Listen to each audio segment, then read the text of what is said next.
اللہ وعدہ فرما رہا ہے کہ میں دعا قبول کروں گا۔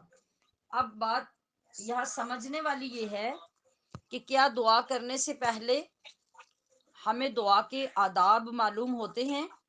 کیا دعا کے وقت جو کیفیت چاہیے وہ کیفیت ہماری ہوتی ہے؟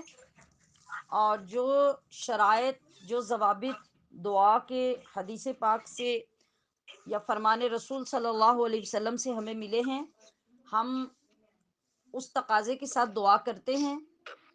اگر تو ہمیں ان تمام چیزوں کے بارے میں علم ہے، پھر تو کبھی نہیں ہو سکتا کہ ہماری دعا قبول نہ ہو۔ اب اگر ہم یہ سمجھتے ہیں کہ ہماری دعا قبول نہیں ہوتی، تو اس کا جواب یہ ہے کہ ہم ان تقاضوں اور ان آداب کے مطابق دعا ہی نہیں کرتے۔ ہمیں یہ علم ہی نہیں ہوتا کہ کن طریقوں سے دعا قبول ہوتی ہے، اس وجہ سے ہماری دعا قبول نہیں ہوتی۔ تو اب ہماری ذمہ داری کیا ہوئی کہ ہم دعا کے تمام تقاضے، تمام آداب، تمام لوازمات کو پہلے سیکھیں، پھر اس کے مطابق دعا کریں، تو انشاءاللہ ہماری ہر دعا قبول ہوگی۔ اب وہ ایک الگ چیپٹر ہے کہ ہماری دعاؤں میں کون کون سی چیزیں شامل ہونی چاہیے۔ وہ تو اگر میں اس وقت ان ساری چیزوں کو بیان کروں گی تو پھر جن چیزوں کا میں نے وعدہ کیا تھا وہ بیان نہیں ہو سکیں گی۔ اس لیے میں آپ کی توجہ دلا رہی ہوں۔ آپ اس کے لیے مطالعہ بھی کر سکتے ہیں، کسی عالم دین کی گفتگو بھی سن سکتے ہیں، اور اگر کبھی اس کا شوق ہوا تو مجھے حکم کریں گے، تو پھر کبھی آگے موقع ملا تو میں بھی اس موضوع پہ بیان کر دوں گی۔ اور یہ بہت ضروری ہے تاکہ ہمارا قبلہ درست ہو، ہمارا کانسیپٹ کلیئر ہو، اور ہم اللہ کی بارگاہ سے مایوس ہونے کی بجائے اس کا قرب حاصل کریں اور ہمیشہ اس کی بارگاہ میں دعا کرتے رہیں۔ اب اسی دعا میں ایک دعا یہ بھی ہے جس کے لیے آج ہم سب جمع ہوئے ہیں۔ یہ کون سی دعا ہے؟ یہ دعا ہوتی ہے دنیا سے جانے والوں کے لیے، اور اس کا بھی قرآن کریم میں حکم دیا گیا ہمیں کہ جب بھی دعا کریں تو صرف اپنے لیے دعا نہیں کریں، بلکہ اللہ کی ساری مخلوق میں جتنے بھی مومن مرد اور عورتیں ہیں، مسلمان مرد اور عورتیں ہیں، سب کے لیے دعا کریں، حضور کی ساری امت کے لیے دعا کریں۔ جس کو ہدایت نہیں ملی اس کے لیے ہدایت کی دعا کریں، اور جو ہدایت یافتہ ہے اس کے لیے مزید ترقی کی دعا کریں، بخشش کی دعا کریں، مغفرت کی دعا کریں، اپنے مقاصد اور مسائل کے لیے دعا کریں۔ اس سب کا حکم ہمیں قرآن کریم نے بھی دیا۔ اور اگر بہت آسان بات جو ہم ہر روز 5 مرتبہ کرتے ہیں، اگر اس کی طرف توجہ کریں تو ہم تو ہر روز کئی مرتبہ دعا کرتے ہیں۔ وہ کون سی دعا ہے؟ جب ہم نماز پڑھتے ہیں اور نماز میں تشہد میں بیٹھتے ہیں تو ہم میں سے ہر کوئی یہ دعا کرتا ہے، رب اجعلنی مقیم الصلاة ومن ذریتی ربنا وتقبل دعا، ربنا اغفر لی ولوالدی وللمؤمنین یوم یقوم الحساب۔ یہ جو عرض کیا میں نے کہ صرف اپنے لیے دعا نہ کریں، سب کے لیے دعا کریں، یہ دعا تو ہم آلریڈی کرتے ہیں، مگر مسئلہ ہمارا یہ ہے کہ ہمیں اپنی ہی دعا کا ترجمہ معلوم نہیں ہوتا۔ اس وجہ سے ہم جو کچھ کہہ رہے ہوتے ہیں ہم اس سے بھی بیگانہ ہیں۔ نماز ہم پڑھتے ہیں مگر ہمیں نماز کا ترجمہ تک نہیں آتا، اس لیے ہمیں معلوم ہی نہیں کہ ہم نماز میں کیا کہہ رہے ہیں۔ غور فرمائیے، جو الفاظ میں نے آپ کے سامنے رکھے ان کا ترجمہ کیا ہے؟ ہم سلام پھیرنے سے پہلے کہتے ہیں رب اجعلنی مقیم الصلاۃ، اے اللہ مجھے نماز قائم کرنے والا بنا، کہ میری کبھی نماز قضا نہ ہو، کبھی نماز میں تاخیر نہ ہو، ہمیشہ کے لیے نمازی بنا دے، اس کا یہ مطلب ہے۔ اور صرف مجھے نہیں بلکہ ہم کہتے ہیں وَمِن ذُرِّيَّتِي، اور میری نسلوں کو بھی، میری اولادوں کو بھی نمازی بنا دے۔ اور پھر یہ دعا کرنے کے بعد ہم اگلے الفاظ یہ کہتے ہیں ربنا وتقبل دعا، اے ہمارے رب اور ہماری اس دعا کو قبول فرما لے۔ آپ یہ دیکھیے کہ نماز پڑھنے میں 7 سال کا بچہ بھی یہی الفاظ بول رہا ہے، اور 70 سال کا بندہ بھی وہی الفاظ بول رہا ہے، کیا کہ وَمِن ذُرِّيَّتِي، میری نسلوں کو۔ اب 7 سال کے بچے کی اولاد کہاں ہے؟ وہ تو خود ابھی بچہ ہے، اس کی اولاد تو نہیں، مگر وہ ان لوگوں کے لیے بھی دعائے ہدایت اور دعائے نماز کر رہا ہے جن کا ابھی دنیا میں وجود بھی نہیں ہے۔ پتہ نہیں سینکڑوں سالوں کے بعد جن لوگوں نے دنیا میں آنا ہے، بچہ ان کے لیے بھی دعا کر رہا ہے۔ اور 70 سال کا بندہ جب نماز پڑھتا ہے تو وہ بھی کہتا ہے وَمِن ذُرِّيَّتِي، کہ میری اولادوں کو، میری نسلوں کو بھی نمازی بنا دے۔ اس کی نسلیں دنیا میں موجود بھی ہیں اور اس کی نسلیں ابھی دنیا میں آنے والی بھی ہیں، سب کے لیے دعا ہو رہی ہے۔ پھر آگے سنیے، اگلے الفاظ ہماری نماز میں ہوتے ہیں ربنا اغفر لی ولی والدیہ، اے اللہ مجھے بخش دے اور میرے ماں باپ کو بخش دے، وللمؤمنین، اور تمام ایمان والوں کو بخش دے، یوم یقوم الحساب، قیامت کے دن۔ ابھی دیکھیے کہ قیامت کے دن تک کے ایمان والوں کے لیے مغفرت کی دعا ہو رہی ہے، بخشش کی دعا ہو رہی ہے۔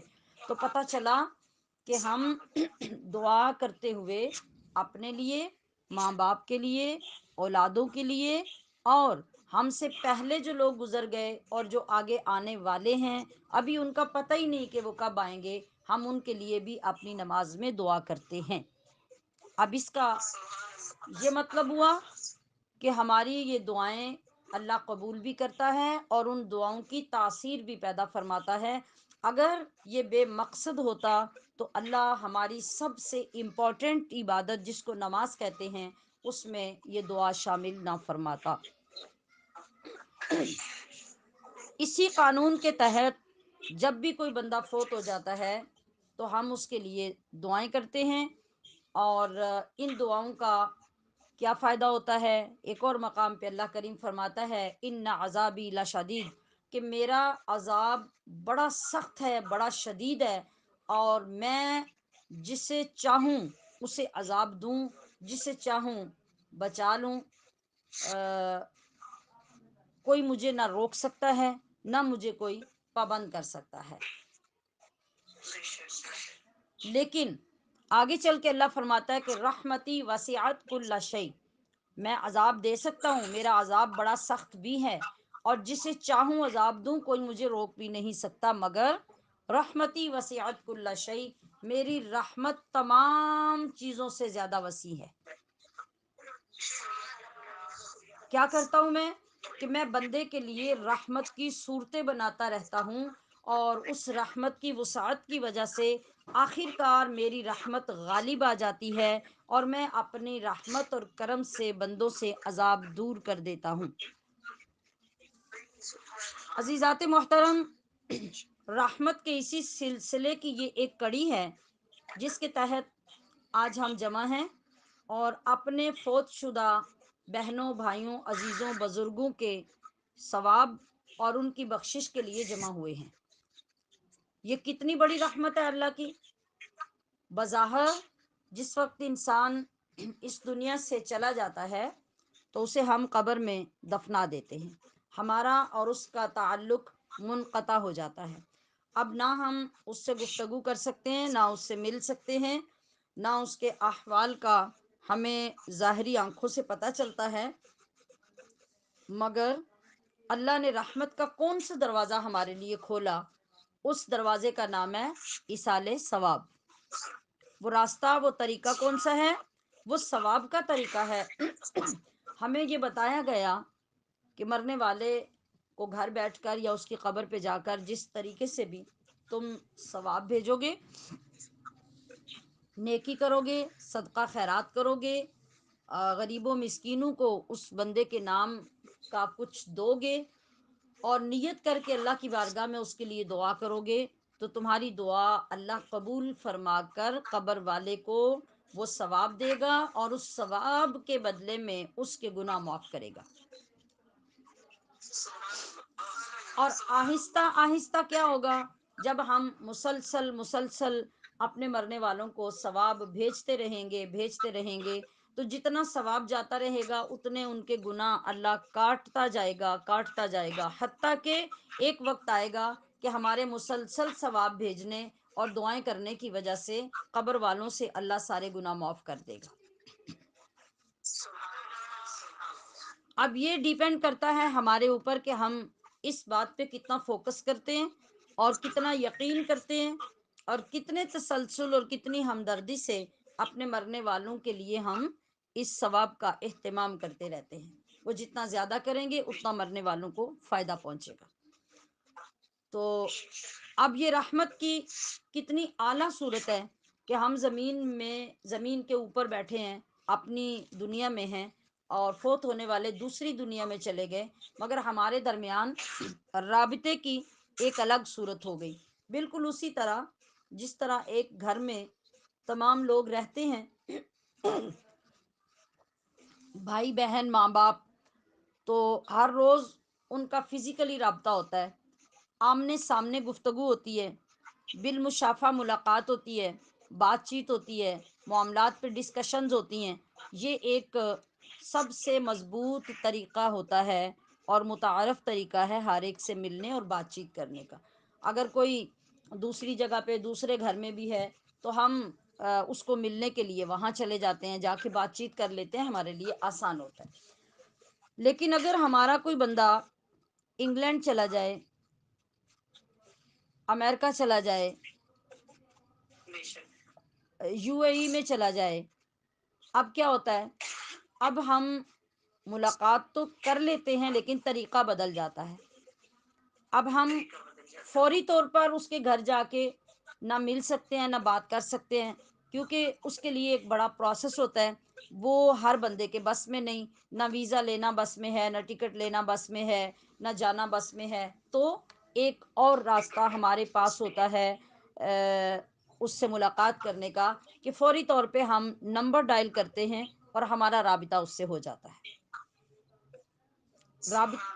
رابطہ اب بھی ہو گیا مگر طریقہ بدل گیا، اس لیے کہ وہ دوسرا ملک ہے، ہمارا دوسرا ملک ہے، ہم بہت سارے تقاضوں کے بغیر اس ملک میں جا نہیں سکتے، لیکن ملاقات کا طریقہ ہمارے پاس موجود ہے، وہ ہماری فون کال ہے۔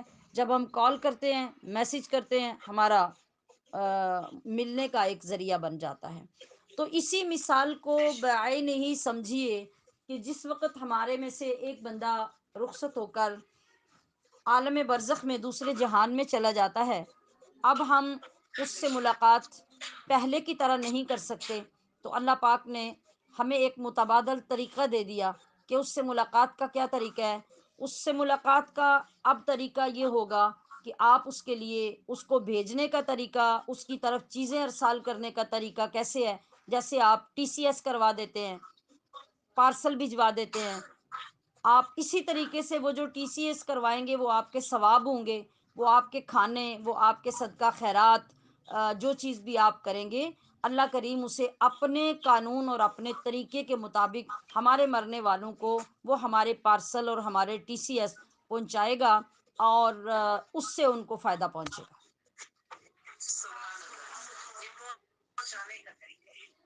آپ دیکھیے کہ کتنا آسان ہو گیا ہمارے لیے سمجھنا۔ ہم اپنی ٹیکنالوجی کے ذریعے اللہ تبارک و تعالیٰ کی طاقت، اس کی قدرت اور اس کے نظام کو سمجھنے کی کوشش کریں تو اعتراض کی گنجائش ختم ہو جاتی ہے، کہ اگر ہم ان چیزوں پہ بیلیو کرتے ہیں کہ یہ تمام چیزیں پاسیبل ہیں، تو جس رب نے ایک بندہ بنایا اور ایک بندے کو ایسا دماغ دیا کہ اس نے فون ایجاد کر لیا، اس نے ٹی وی ایجاد کر لیا، اس نے کیمرہ ایجاد کر لیا، اس نے ویڈیو ایجاد کر لی، تو اللہ کی ایک چھوٹی سی دی ہوئی طاقت کے ذریعے بندہ اتنا کچھ کر سکتا ہے، تو جو طاقتیں دینے والا ہے ذرا سوچئے کہ اس کی طاقت کتنی بڑی ہے۔ کیا ہمارے اجر و ثواب، ہمارے صدقات، ہماری خیرات، ہماری رقم، ہمارے کھانے، ہمارے لباس، کیا وہ ان چیزوں کو وصول کر کے اپنی قدرت سے اس بندے کے اس جہان کی ضرورت کے مطابق کنورٹ نہیں کر سکتا؟ کیا وہ ان کو وہاں پہنچا نہیں سکتا؟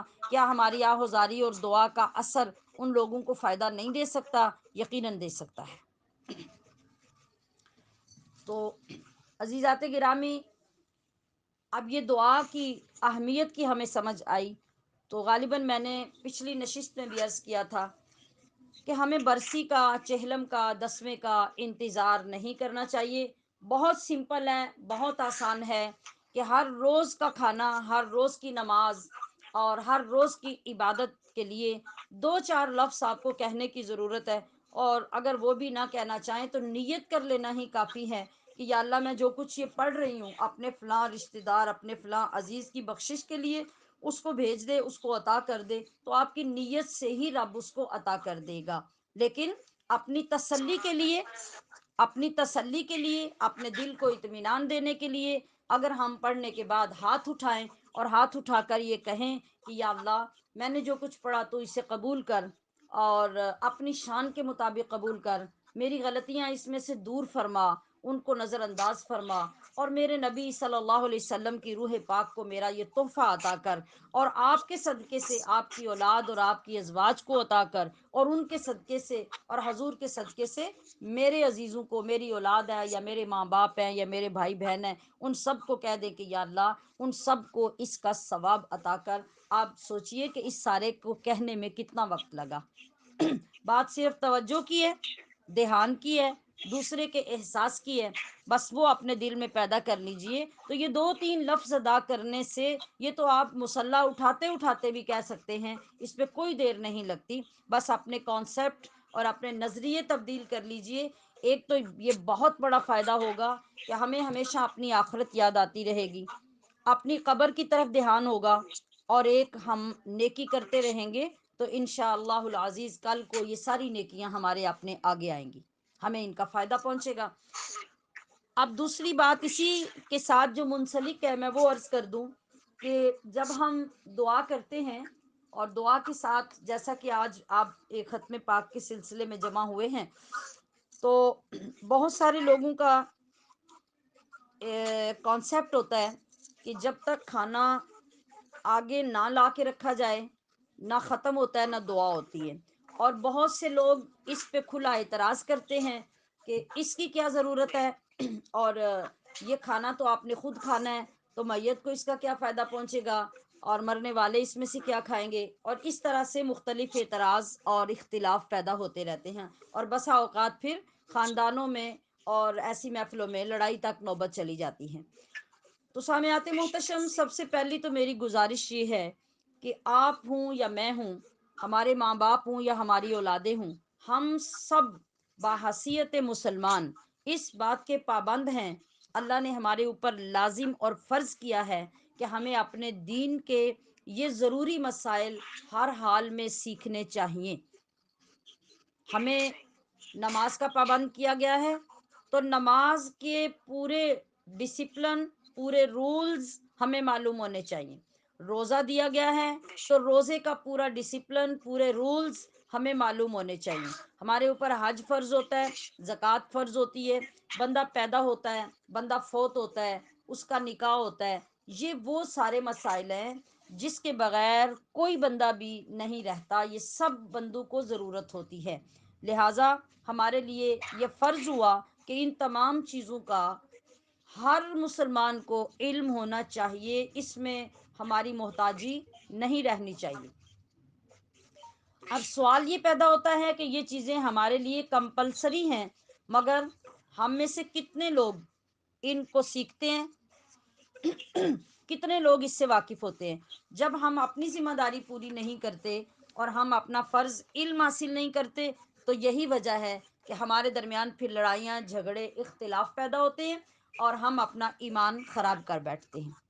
تو میری سب سے پہلی گزارش تو یہ ہے کہ ابھی اس محفل میں ہماری جتنی نوجوان بچیاں بیٹھی ہیں، جو بزرگ بیٹھے ہیں، جو خواتین بیٹھی ہیں، یہ اللہ کی طرف سے آپ سب پہ فرض ہے کہ جن چیزوں کے بغیر گزارا نہیں، اور جو ہماری زندگی میں پیش آنے والی چیزیں ہیں، ان سب کا علم حاصل کرنا ہمارے لیے ضروری ہے۔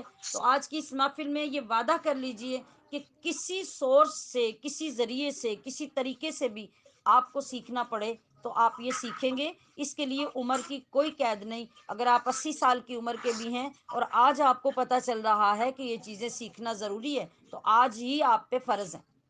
اگر آپ نے پیچھے نہیں سیکھا تو آپ اس کا ازالہ کیجئے، اور آج ہی کسی کے پاس بیٹھ کے ان باتوں کے بارے میں سنیے، سیکھیے اور ان پہ عمل کیجئے اور غلطیاں اپنی درست کیجئے. کیوں کہ ابھی زندگی باقی ہے اور موت سے پہلے توبہ کا وقت ہمارے پاس ہے.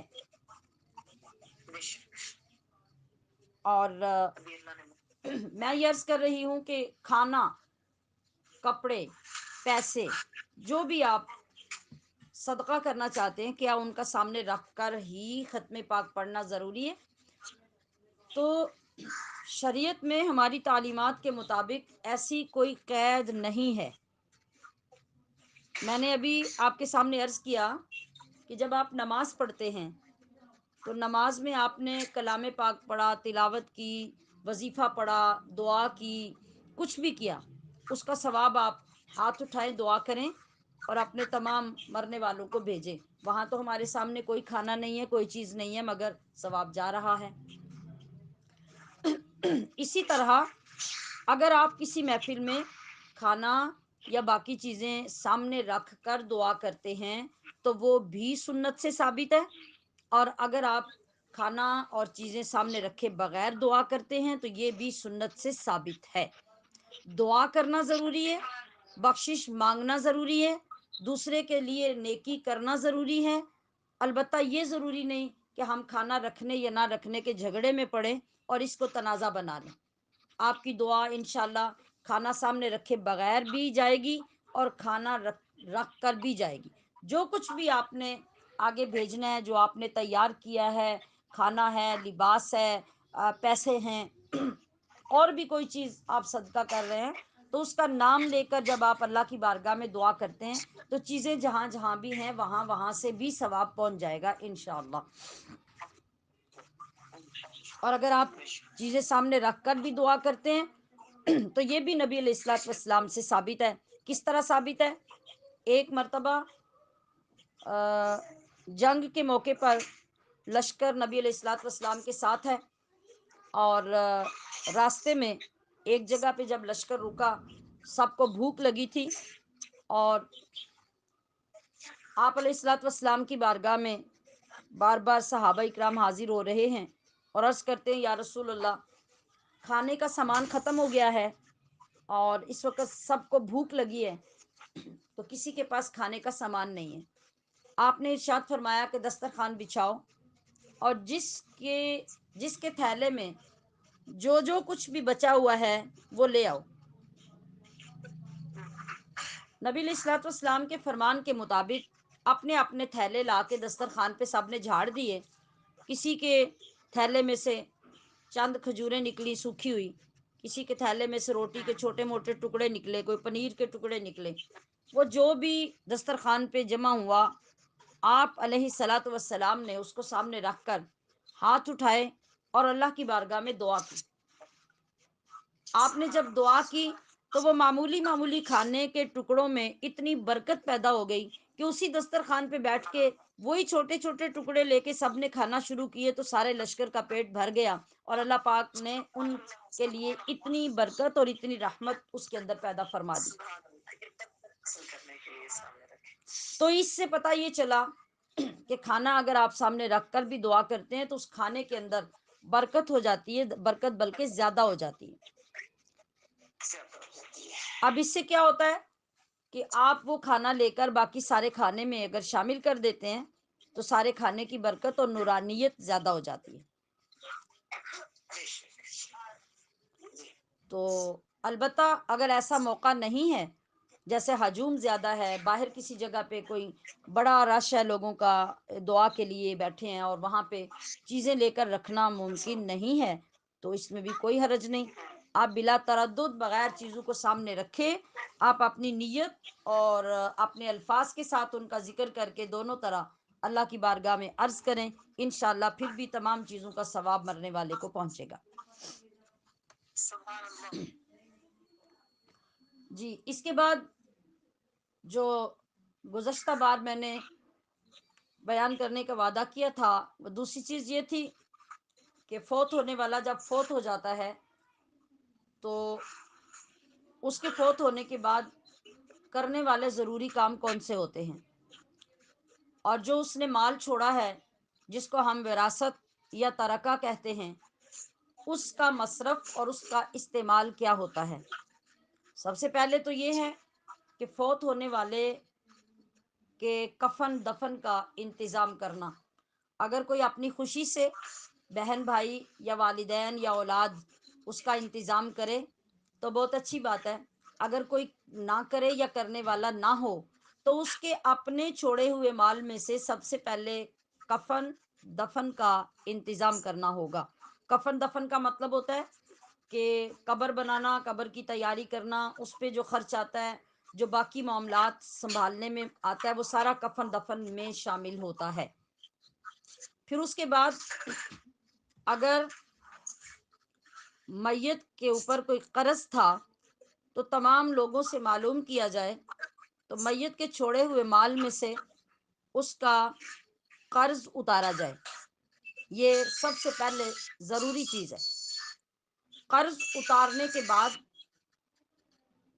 پھر دیکھا جائے کہ مرنے والے نے کوئی وصیت کی ہو تو دیکھا جائے گا کہ وہ وصیت جائز ہے یا ناجائز۔ اگر وہ وصیت جائز ہے تو ہم شیران محترم پھر وہ جائز وصیت کو باقی بچے ہوئے مال کے تیسرے حصے کے ساتھ آپ پورا کر سکتے ہیں۔ تیسرے حصے سے زیادہ مال آپ وصیت میں نہیں دے سکتے۔ اگر ایسا کریں گے تو وصیت کرنے والا بھی گناہ گار ہوگا اور آپ بھی گناہ گار ہوں گے۔ کیا مطلب ہے؟ اگر مرنے والے کی پیچھے اولاد ہے، بہن بھائی ہیں، ماں باپ ہیں، یا اور کوئی ایسا قریبی رشتہ دار جو اس کا وارث بن سکتا ہے، وہ زندہ ہے اور مرنے والے نے کہا کہ میں جب مر جاؤں تو میرا سارا مال مسجد کو یا مدرسے کو یا فلاں غریب کو دے دیا جائے، تو وہ نہیں دیا جائے گا، کیونکہ یہ غیر شرعی وصیت ہے۔ شرعی وصیت یہ ہے کہ اس کا کفن دفن اور اس کا قرض دینے کے بعد جو مال باقی بچ جائے اس سارے مال کی قیمت لگوائی جائے اور اس میں سے تیسرے حصے کے ساتھ جتنی وصیت پوری ہو سکتی ہے وہ پوری کر دی جائے، اور جو باقی مال ہوگا وہ ان رشتہ داروں کے لیے رکھا جائے جو اس کے وارث بن سکتے ہیں۔ اب دیکھا جائے گا کہ وصیت پوری کرنے کے بعد اگر اس کا کوئی مال بچا ہے تو جو قیمت لگوانے والا مال ہے اس کی قیمت لگوائی جائے، اور جس کی قیمت معلوم ہے اور جس کو مطلب اٹھایا تبدیل کیا نہیں جا سکتا، جیسے گھر زمین وغیرہ، تو ان کی پیمائش کی جائے، اوپر لگی ہوئی لاگت معلوم کی جائے اور وہ ساری جمع کر کے دیکھا جائے کہ کل مالیت کتنی بنتی ہے۔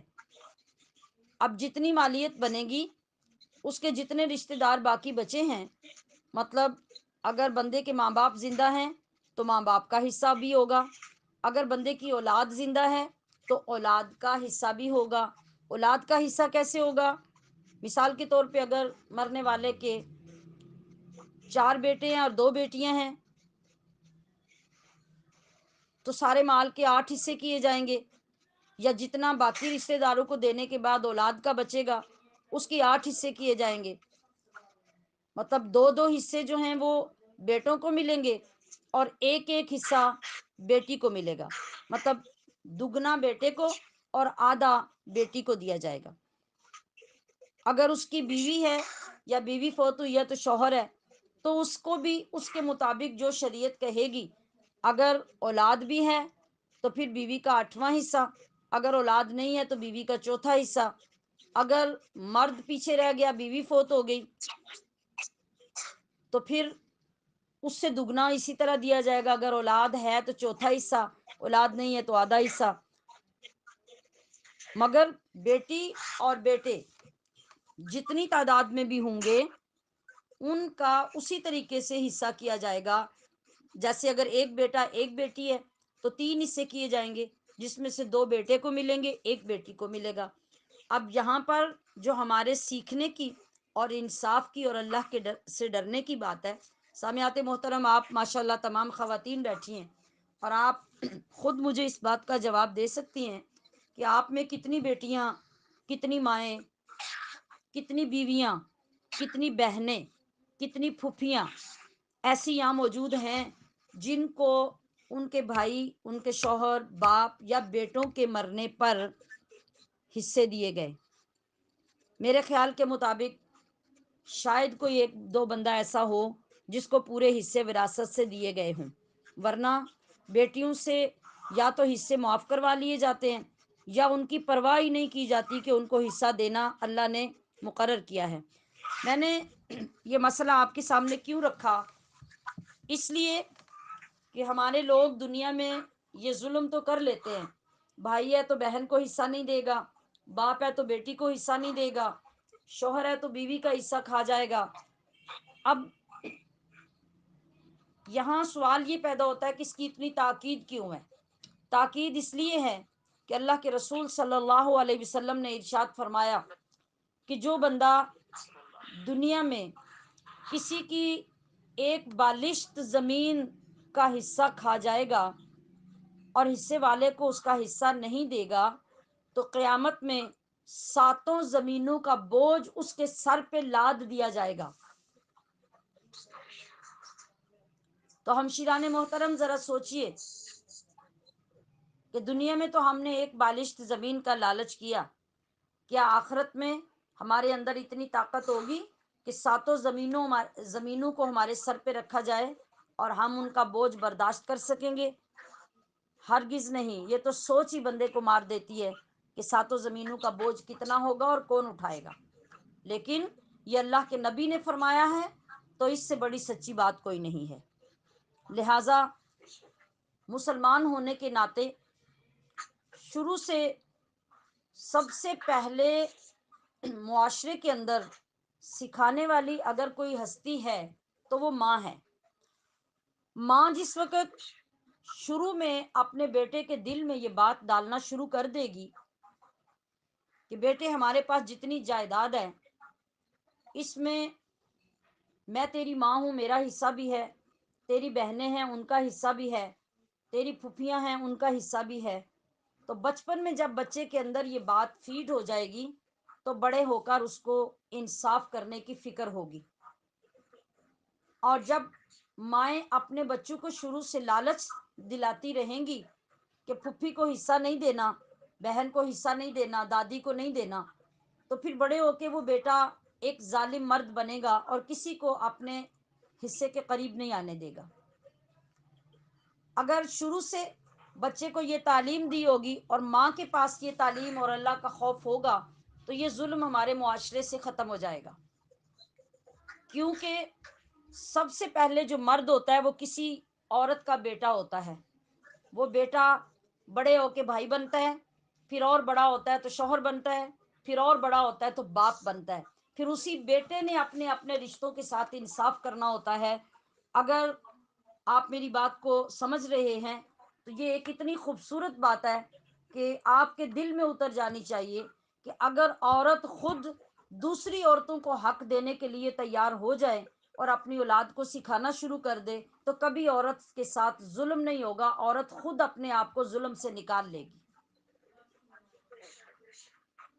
لیکن جب عورت اپنے وقت میں اپنا کردار ادا نہیں کرتی تو جب خود پھر اسے اپنے باپ کی طرف سے حصہ نہیں ملتا اور بھائی ظلم کرتے ہیں پھر وہ روتی ہے اور ہر بندے کو جا کے اپنے ظلم کی داستان سناتی ہے کہ میرے ساتھ میرے بھائیوں نے یہ ظلم کیا، میرا حصہ نہیں دیا، میرے باپ نے میرا حصہ نہیں دیا۔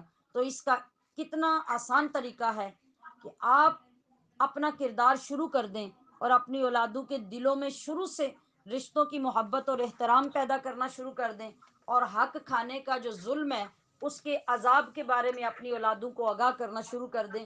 بڑے ہو کے آپ کی اولاد کسی رشتے سے ظلم نہیں کرے گی، سب کو ان کا حق بلا کے دیا جائے گا۔ اور آج اگر ظلم جس پہ ہوا وہ خاموش ہو گیا اور اس نے اللہ پہ بات چھوڑ دی تو پھر یقین کیجئے کہ اللہ کسی کے ساتھ ظلم نہیں ہونے دیتا۔ کل قیامت میں حق لینے والا آپ کے سامنے کھڑے ہوگا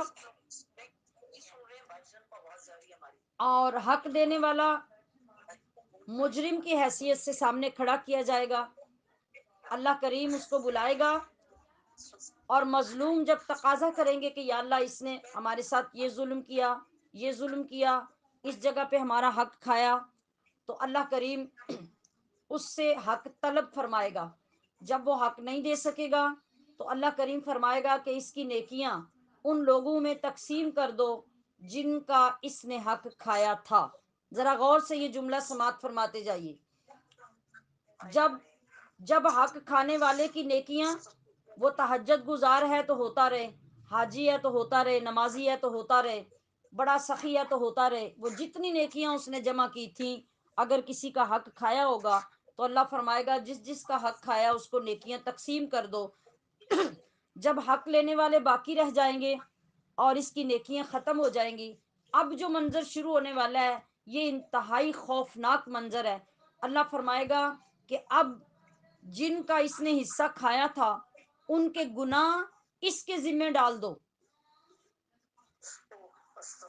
اور جن لوگوں کا حق کھایا تھا ان کو بخش دو.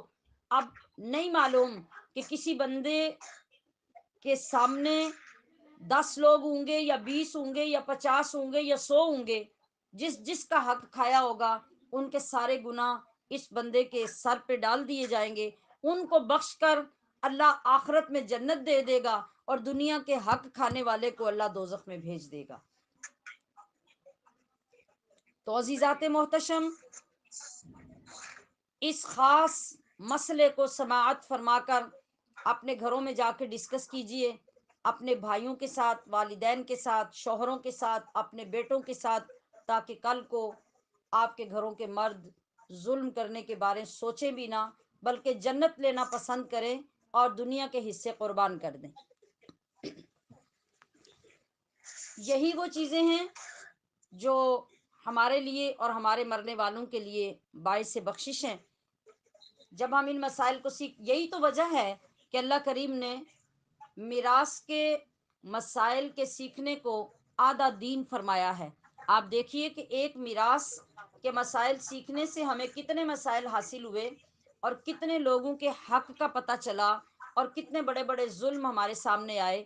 جب ہم ان کو سیکھ لیں گے تو ہمیں یہ فوائد حاصل ہوں گے. اسی اہمیت کی وجہ سے یہ آدھا دین ہے. تو کوشش کیجئے کہ ایسا موقع علاقے میں جب بھی آئے، کسی کی وفات ہو، تو پیچھے رہنے والے زندہ رشتہ داروں کے سامنے ان حقوق اور ان فرائض کو بیان کرنے اور کروانے کی کوشش کیجئے، تاکہ کوئی بھی بندہ ظالم بن کر آگے نہ بڑھے بلکہ اپنے حق ادا کر کے سرخرو ہو جائے اور قبر میں جانے والے کو بھی تسکین اور راحت پہنچا سکے.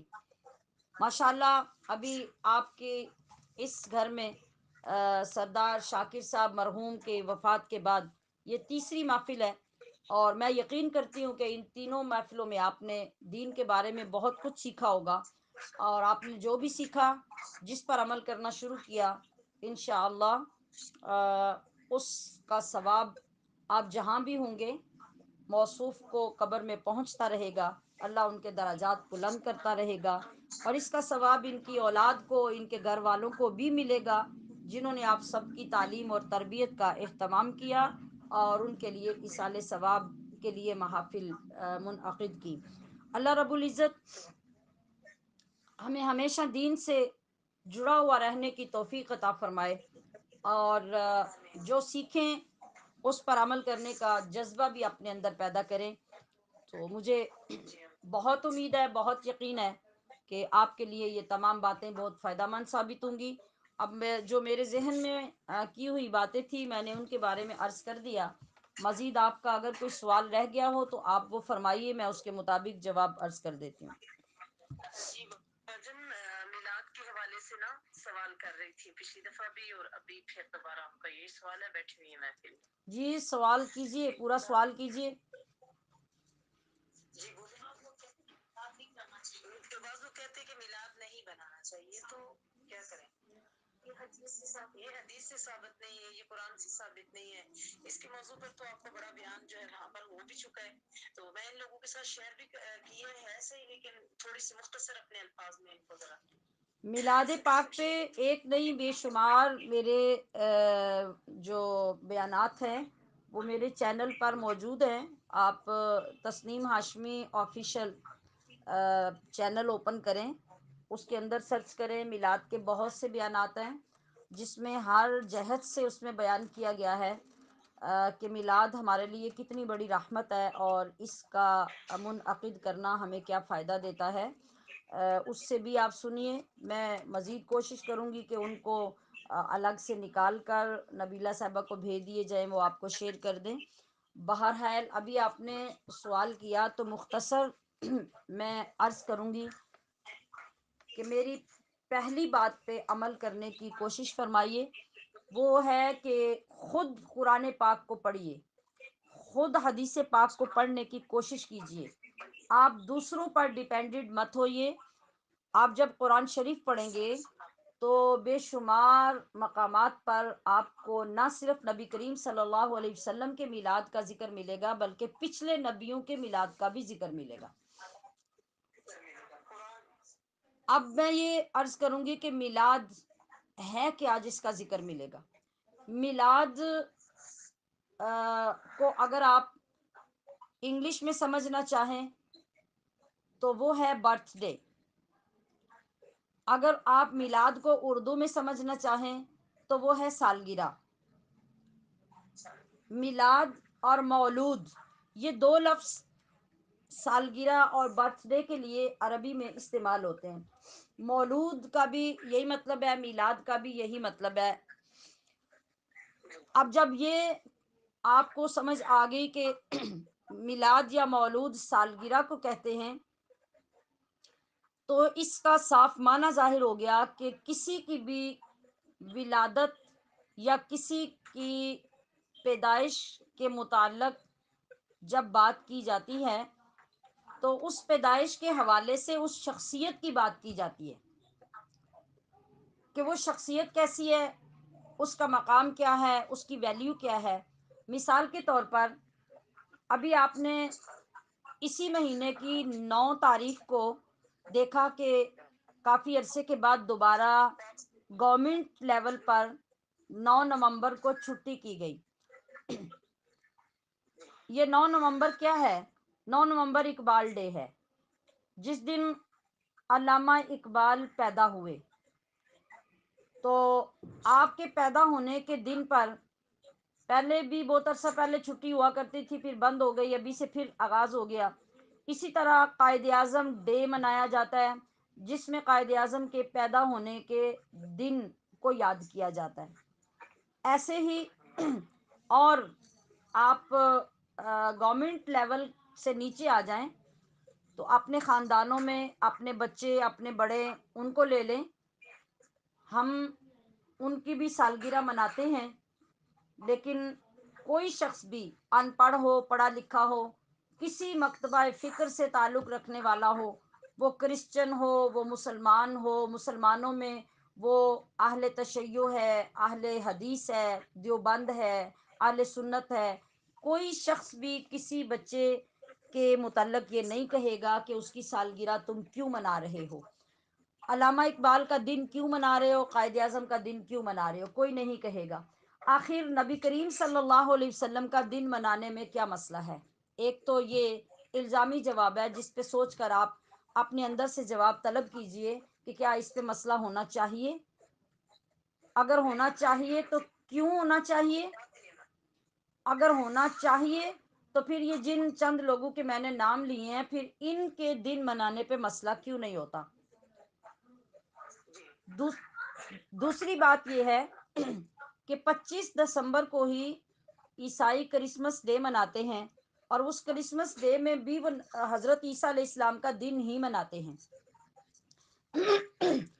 ہمارے اپنے حکمران اور ہمارے بہت سے مسلمان بھی ان کے دن پہ جا کے ان کو مبارکباد دیتے ہیں، تو اپنے نبی کے دن پہ یہ ایک دوسرے کو مبارکباد کیوں نہیں دے سکتے؟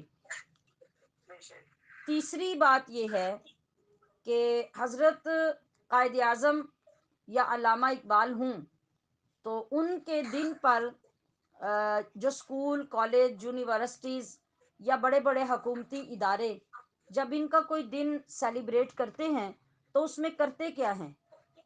علامہ اقبال کا نظریہ پیش کیا جاتا ہے، نئی نسل کو بتایا جاتا ہے کہ علامہ اقبال کون تھے، ان کا نظریہ کیا تھا، ان کا پیغام کیا تھا. یہ نئی نسلوں کو بتایا جاتا ہے.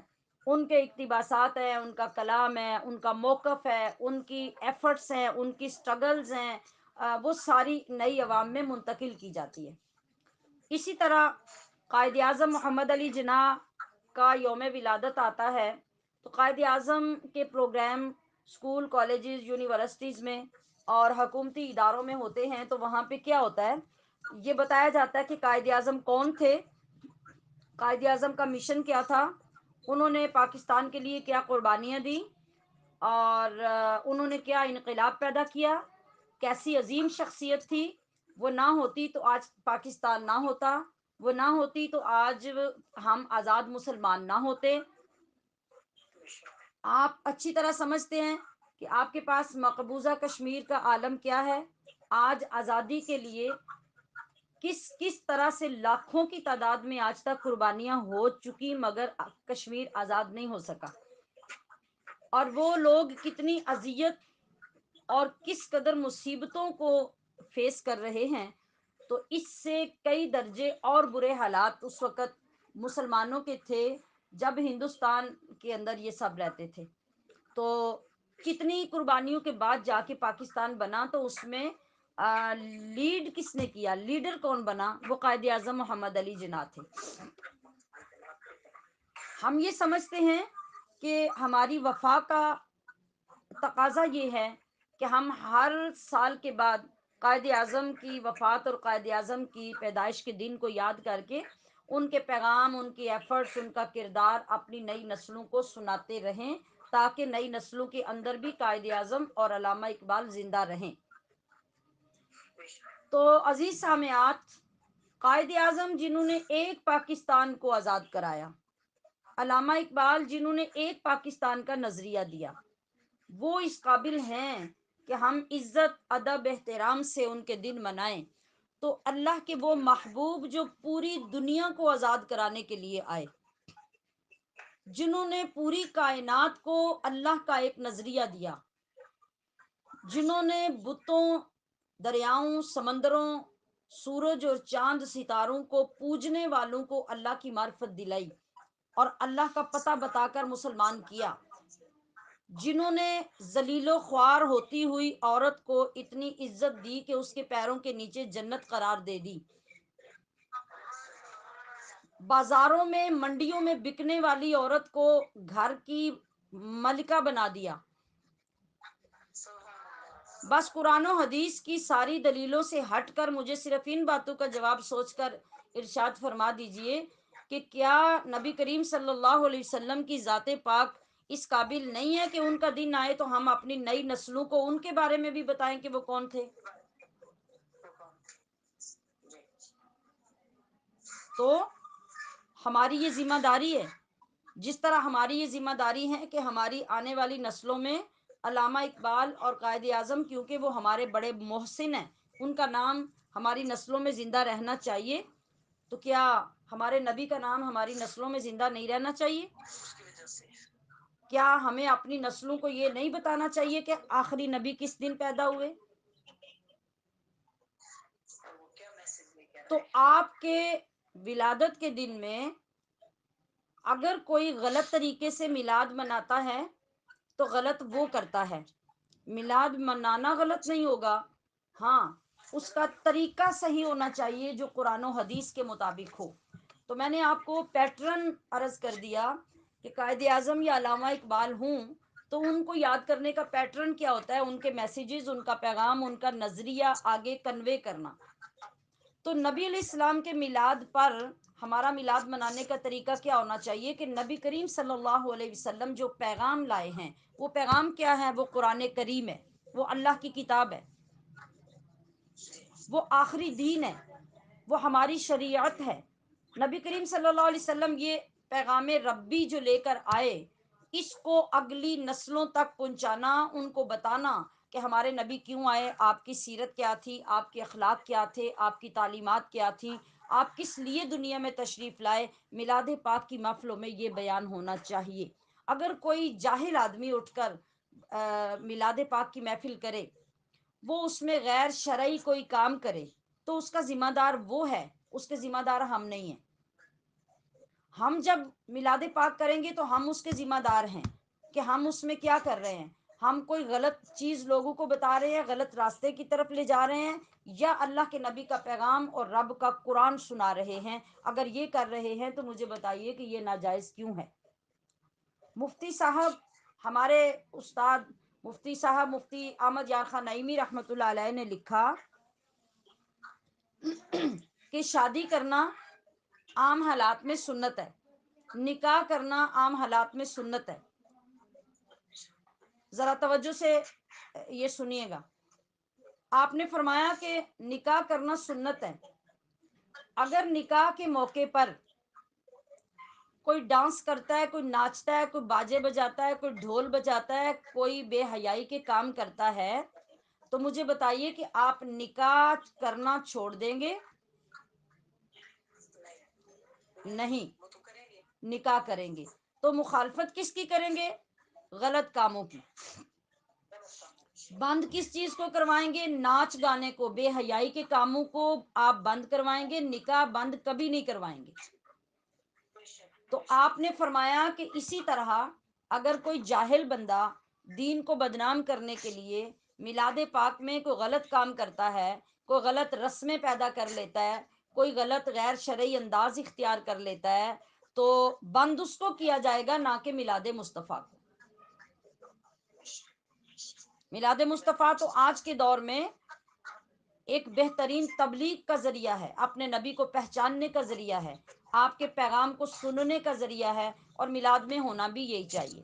باقی رہ گئی بات کہ قرآن پاک میں ہے کہ نہیں، حدیث میں ہے کہ نہیں، تو میں بڑے ادب سے عرض کروں گی کہ قرآن کریم میں لا تعداد آیتوں میں نبی علیہ السلام کے میلاد کا ذکر ہے۔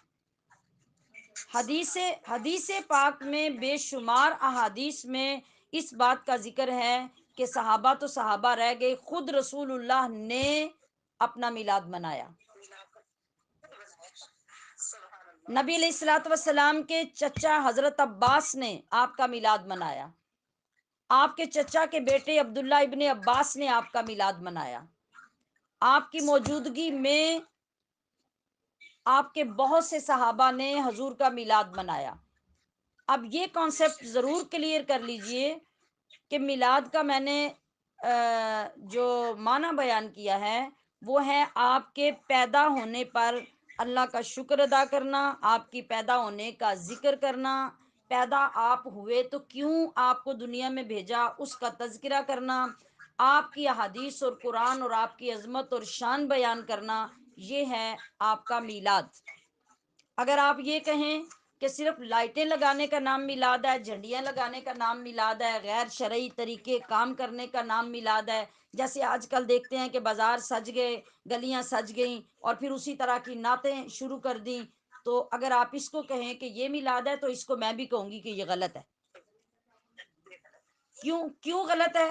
ایک بندہ لاکھ روپیہ لگا کے اپنی روڈ اور اپنی گلی تو سجا لیتا ہے، مگر سارا سال وہ مسجد میں نماز پڑھتا نظر نہیں آتا، تو نبی کا پیغام لائٹیں لگانا نہیں تھا، نبی کا پیغام نماز پڑھانا تھا۔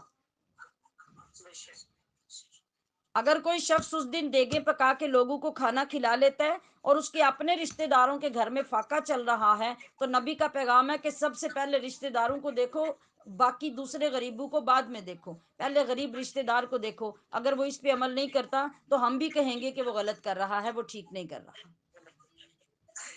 اس لیے میں پھر خلاصتاً یہی عرض کروں گی کہ تعلیم حاصل کیجئے، لوگوں کی سنی سنائی باتوں پہ نہ جائیے۔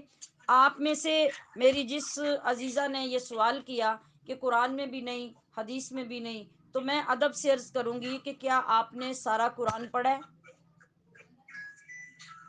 کیا آپ نے ساری حدیثیں پڑھی ہیں؟ کیا آپ نے ان کا ترجمہ پڑھا ہے؟ اگر تو پڑھا ہے تو میں عرض کروں گی کہ پھر آپ مجھے اپنے دلائل پیش کیجئے کہ کس کس جگہ پر قرآن میں اس کی مخالفت کی گئی ہے اور کس جگہ پہ حدیث میں مخالفت کی گئی ہے۔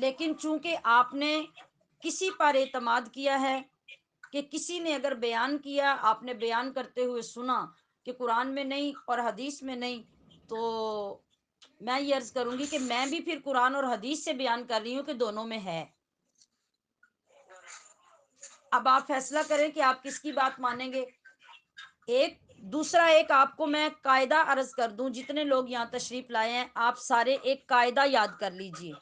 قاعدے کا مطلب ہے کہ ایک طریقہ یہ ہوتا ہے کہ میں بیان کروں، آپ اس پہ اعتراض کریں تو 100 بار کریں، لیکن اس اعتراض کے لیے مجھے نہیں، آپ کو دلیل لا کے دینی پڑے گی کہ میں نے بیان کیا، آپ نے اپنی دلیل کے ساتھ میری بات کو کاٹا، آپ نے کہا کہ یہ دیکھیے قرآن میں آپ کی اس بات کا اختلاف موجود ہے اور حدیث میں آپ کی اس بات کا اختلاف موجود ہے، آپ یہ بات کیوں بیان کر رہی ہیں؟ تو آپ سچے ہو جائیں گے، آپ دلیل لائیں گے تو آپ سچے ہو جائیں گے۔ میرے اوپر دلیل دینا ضروری نہیں، آپ پہ دلیل دینا ضروری ہے۔ فار ایگزامپل آپ نے فرمایا کہ میلاد کا کوئی ذکر قرآن پاک میں نہیں،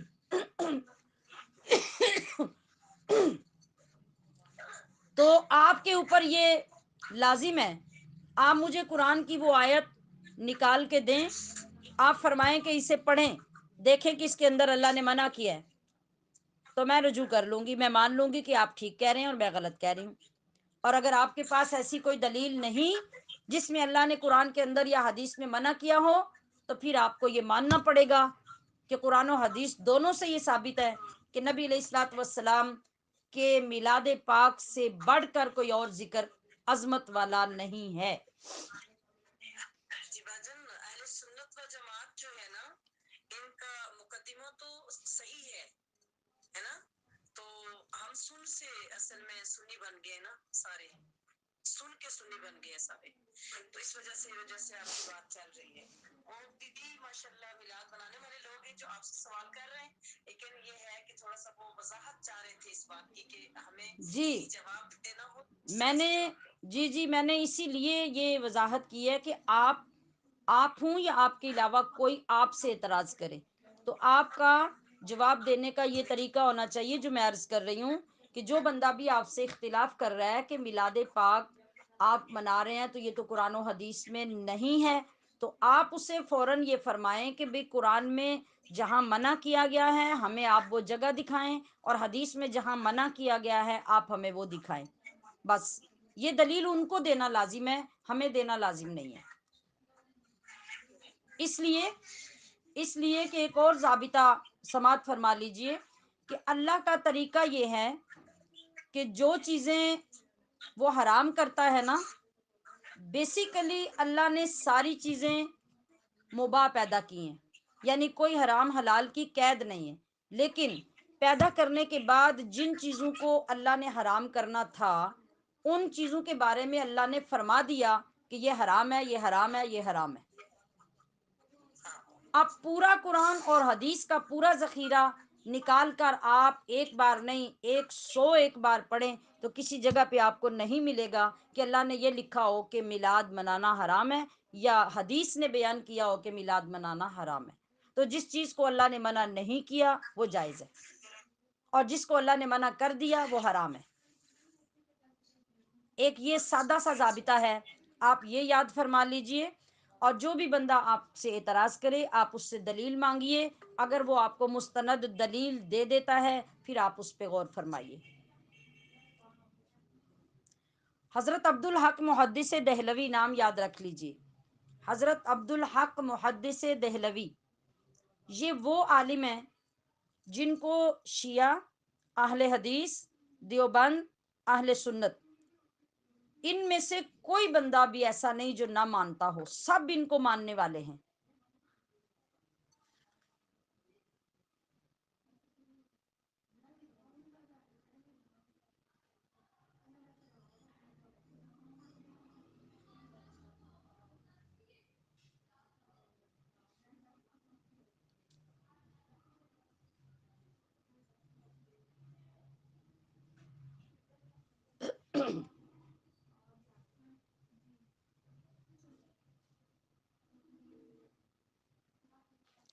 السلام علیکم.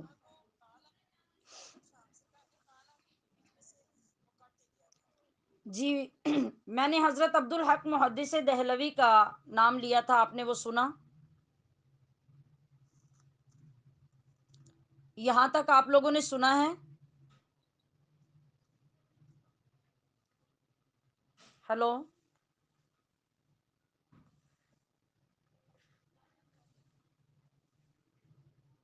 یہی عرض کر رہی تھی کہ حضرت عبدالحق محدث دہلوی رحمۃ اللہ علیہ کا نام یاد رکھ لیجئے.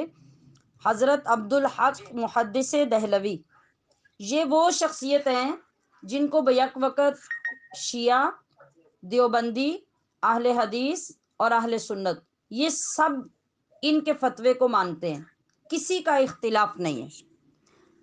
یہ اتنی بڑی ہستی اور اتنی بڑی شخصیت ہیں. یہ ایک مرتبہ میلاد پاک کی محفل میں بیٹھتے ہیں اور جب درود و سلام پڑھا جاتا ہے آپ اس وقت دعا کرتے ہیں اللہ کی بارگاہ میں، اور آپ عرض کرتے ہیں کہ اے اللہ، میں نے بچپن سے لے کے بڑھاپے تک تیرے دین کی خدمت کی ہے، کتابیں لکھی ہیں، واعظ و نصیحت کی ہیں. 96 کتابیں آپ نے تحریر کی تھی زندگی میں، اور آپ نے کہا کہ یا اللہ مجھے اس ساری خدمت دین پر یقین نہیں کہ تو قبول کرے گا یا نہیں کرے گا، یہ تیری رحمت کی بات ہے، لیکن اس وقت جن گھڑیوں میں تیرے محبوب کے میلاد کی محفل میں سلام پڑھ رہا ہوں تو مجھے یقین ہے کہ پوری کائنات میں اس زمین سے افضل اس وقت کوئی زمین نہیں، اور اس محفل سے افضل کوئی محفل نہیں. تو یا اللہ میں تجھے اس کا واسطہ دے کر عرض کرتا ہوں کہ مجھے اپنی بارگاہ میں قبول فرما لے. سبحان اللہ، سبحان اللہ.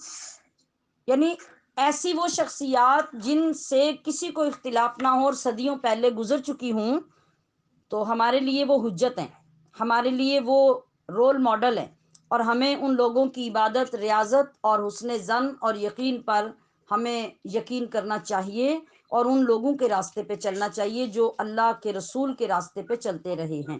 باقی وہ دلائل، وہ احادیث، وہ آیات جن میں نبی علیہ السلام کے میلاد پاک کا ذکر ہے، ان کے لیے تو بہت لمبا ٹائم چاہیے، جس میں آپ کو ان کے بارے میں بھی عرض کروں. البتہ جتنے وقت میں ممکن تھا میں نے آپ کو یہ لائن تو دے دی، اب آگے آپ ان کو مزید بیانات میں سن بھی لیں اور ان کے بارے میں خود ریسرچ بھی کر سکتے ہیں. اللہ کریم ہمیں سیدھی راہ پہ چلنے کی توفیق عطا فرمائے. آمین آمین. سرکار اپنے الفاظ میں دعا فرما دیجیے میرے بچی کے لیے.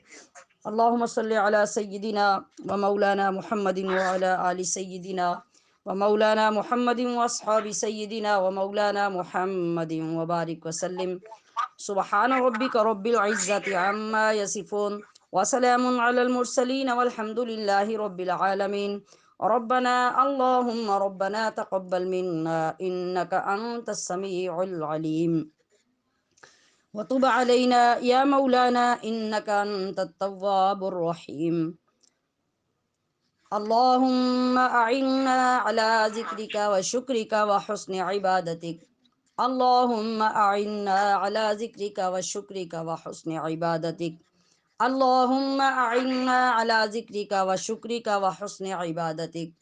ربنا آتنا في الدنيا حسنة وفي الآخرة حسنة وقنا عذاب النار. ربنا ظلمنا أنفسنا وإن لم تغفر لنا وترحمنا لنكونن من الخاسرين. یا اللہ اپنے حبیب کریم چون قرآن پاک ہے، صلی اللہ تعالی علیہ وسلم کے صدقے سے کی طرف سے ہے. ہماری دعا قبول و منظور فرما. ہم نے جو تیرا ذکر کیا، تیرے پاک کلام سے تیرا دین بیان کیا، اور اس محفل کا اہتمام اہل خانہ نے کیا، تمام لوگوں کو دعوت دی، ان ساری نیکیوں کو اپنی بارگاہ میں قبول فرما. اور جو 54 قرآن شریف میری ملک کیے جا رہے ہیں، یا اللہ انہیں اپنی بارگاہ اقدس میں قبول فرما، اور ان کا ثواب اور دیگر بھی جو کچھ بھی اوراد و وظائف محفل والوں نے، گھر والوں نے، رشتہ داروں نے، طالبات نے، دیگر مدارس والوں نے پڑھے ہیں، سب اپنی بارگاہ میں قبول فرما. یا اللہ اپنے حبیب کریم صلی اللہ علیہ وسلم کی روح طیبہ طاہرہ مطہرہ مقدسہ کو ہماری جانب سے یہ تحفہ ثواب کا عطا فرما، آپ کے وسیلے سے آپ کے والدین کریمین، ازواج پاک، اولاد پاک، پنج تن پاک، اہل بیت پاک کی روحوں کو ثواب عطا فرما۔ آدم علیہ السلام سے عیسیٰ علیہ السلام تک تمام انبیاء کو، تمام صحابہ کو، تابعین کو، تبع تابعین کو ثواب عطا فرما۔ تمام علماء امت، اولیاء امت، تمام شہداء اسلام، محدثین، مفسرین، مقربین، مومنین، صالحین، مسلمین کو ثواب عطا فرما۔ یا اللہ سب کے صدقے سے ہمارے مشائخ، ہمارے اساتذہ کی روحوں کو ثواب عطا فرما۔ اے مالک اپنے محبوب کا صدقہ آج کی خاص محفل جو عزیزہ نبیلہ شاکر کے مرحوم والد صاحب سردار شاکر خان صاحب کی روح کے لیے منعقد کی گئی، ان کی روح کو یہ تمام ہدیے، یہ تمام تحفے، یہ تمام ثواب عطا فرما۔ یا اللہ انہیں قبر میں تسکین عطا فرما، ان کی قبر کو جنت کا باغ بنا۔ یا اللہ ان کے صغائر و کبائر کو معاف فرما۔ یا اللہ انہیں جنت میں اپنے محبوب کے قدموں میں جگہ عطا فرما۔ یا اللہ ان کی اولاد کو ان کے لیے صدقہ جاریہ فرما، جو نیک کام یہ ان کے پیچھے کر رہے ہیں ان کے اجر و ثواب سے انہیں مالا مال فرما۔ یا اللہ ان کے صدقے سے ان کے ارد گرد قرب و جوار میں جو لوگ بھی کہیں دفن ہیں ان سب کی روحوں کو ثواب عطا فرما۔ یا اللہ سردار شاکر صاحب کے والدین، ان کی اہلیہ صاحبہ جو عزیزہ نبیلہ کی والدہ صاحبہ ہیں، اور ان کے باقی بھائیوں میں، بہنوں میں، ان کی بھابھیوں کے رشتہ داروں میں، عزیزوں میں جو جو بھی آج تک وفات پا گیا، سب کی روحوں کو ثواب عطا فرما۔ پروردگار سب کی کامل بخشش فرما۔ یا اللہ اس محفل پاک میں میرے ساتھ جتنے لوگ آمین کہنے والے ہیں، ان کے حقداروں کو، رشتہ داروں کو، عزیز و اقارب کو ثواب عطا فرما۔ نبی کریم صلی اللہ تعالی علیہ وسلم کی ساری امت کے وہ تمام مسلمان جو ثواب کے مستحق ہیں، سب کو ثواب عطا فرما۔ یا اللہ آج ابھی کچھ دیر پہلے ہماری ایک عزیزہ بشرا صاحبہ اور کچھ دن پہلے فوزیہ صاحبہ وفات پا گئیں، یا اللہ ان کی روحوں کو بھی ثواب عطا فرما۔ یا اللہ اپنے حبیب کا صدقہ ان کی آخرت کی منزلیں آسان فرما۔ میرے اللہ میرے والدین کو، میرے تمام بھائیوں کو، میرے بھتیجوں کو، بھتیجیوں کو، میری ہمشیرہ صاحبہ، بہنوئی صاحب، ددھیال ننہال کے تمام بزرگوں کو اپنی رحمت سے اجر و ثواب عطا فرما۔ اے اللہ ہمارے بھی گناہ معاف فرما، ہمارے مریضوں کو شفا عطا فرما، ہمارے بے اولادوں کو اولاد عطا فرما، ہمارے مشکل سے دو چار لوگوں کی مشکلات حل فرما۔ یا اللہ ہمارے بے گھروں کو گھر عطا فرما، بے زروں کو زر عطا فرما، بے دینوں کو دین کی دولت عطا فرما، بے نمازیوں کو پنجگانہ نمازی بنا۔ یا اللہ تمام امت مسلمہ پر رحمت فرما، اہل کشمیر پر اپنی خاص رحمتیں نازل فرما، مقبوضہ کشمیر کے لوگوں پر زندگیاں آسان فرما۔ یا اللہ ان کو حقیقی آزادی عطا فرما۔ یا اللہ جن بہنوں اور بزرگوں کے دلوں میں اپنی خاص نیک تمنائیں اور آرزویں ہیں، اس محفل پاک اور ذکر پاک کا صدقہ انہیں پورا فرما، سب کی حاضری اپنی بارگاہ میں قبول فرما۔ اللہم نور قلوبنا بالاسلام، اللہم نور قلوبنا بالایمان، اللہم نور قلوبنا بالقرآن، رب اغفر وارحم وانت خیر الراحمین، وافوض امری الی اللہ ان اللہ بصیر بالعباد، وصلی اللہ تعالی علی حبیبہ محمد وآلہ واصحابہ اجمعین برحمتک یا ارحم الراحمین۔ والسلام علیکم ورحمۃ اللہ وبرکاتہ۔